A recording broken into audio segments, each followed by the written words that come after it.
Di video ini kita akan belajar bagaimana cara instalasi software AutoCount. Untuk di video awal ini kita akan belajar bagaimana cara install SQL Server terlebih dahulu yang nantinya akan digunakan sebagai penyimpanan database. Kita mulai saja. Yang pertama kita buka file Explore dan cari file AutoCount yang sudah di-download sebelumnya. Pada file zip AutoCount kita klik kanan.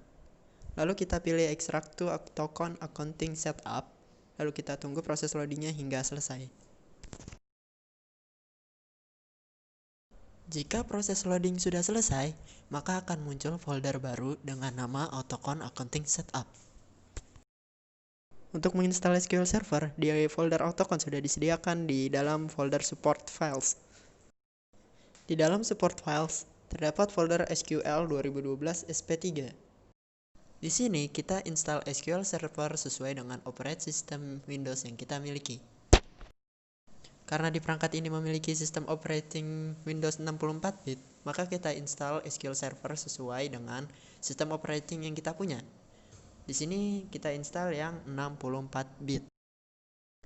Kita buka file instalasinya, maka akan muncul proses instalasinya. Kita tunggu hingga proses selesai. Jika instalasi SQL Server sudah selesai, maka akan muncul jendela baru untuk setting awal SQL kita nantinya. Di sini kita klik New SQL Server. Tunggu hingga proses loading selesai, maka akan muncul stub support file dari SQL.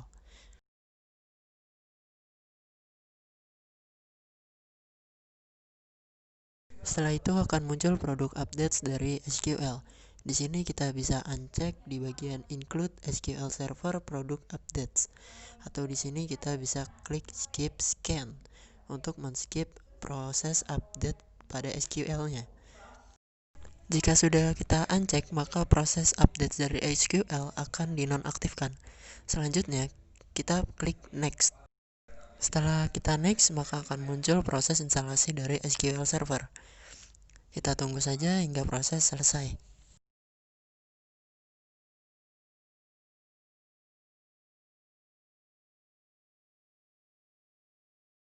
Ketika proses loading sudah selesai, maka akan muncul installation type.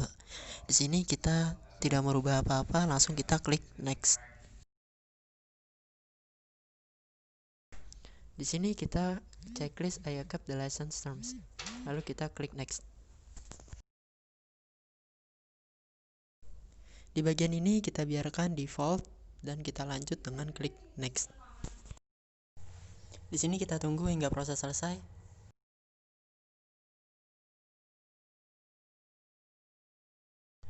Jika proses loading sudah selesai, di sini kita masukkan di bagian name instance dan instance ID nama SQL-nya. Di sini kita bisa bebas memilih nama SQL-nya. Di sini dicontohkan MSSQL. Untuk instance ID kita samakan dengan yang atas, lalu klik Next. Setelah itu akan muncul proses loading lagi dan kita tunggu hingga selesai. Jika proses sudah selesai, maka kita lanjut ke bagian server configuration. Di sini kita biarkan default lalu klik Next.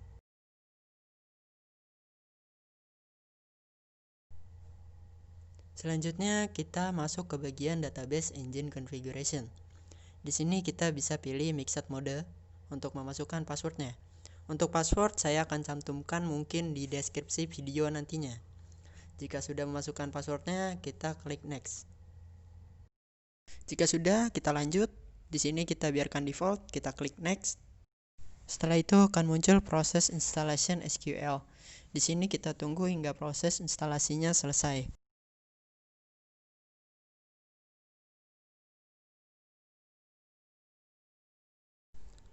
Di sini artinya kita sudah selesai instalasi SQL Server. Setelah itu kita bisa klik Close. Jika sudah, kita lanjut ke bagian installation SQL Local DB yang 64-bit sesuai dengan operating system Windows yang kita gunakan. Jika sudah terbuka, maka akan muncul instalasinya. Di sini kita klik Next.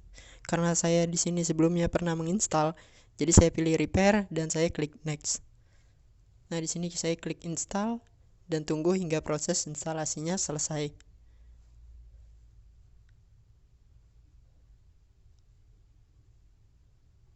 Jika sudah selesai, kita klik Finish. Sekian untuk instalasi SQL servernya. Kita akan lanjutkan untuk instalasi AutoCount-nya di video berikutnya.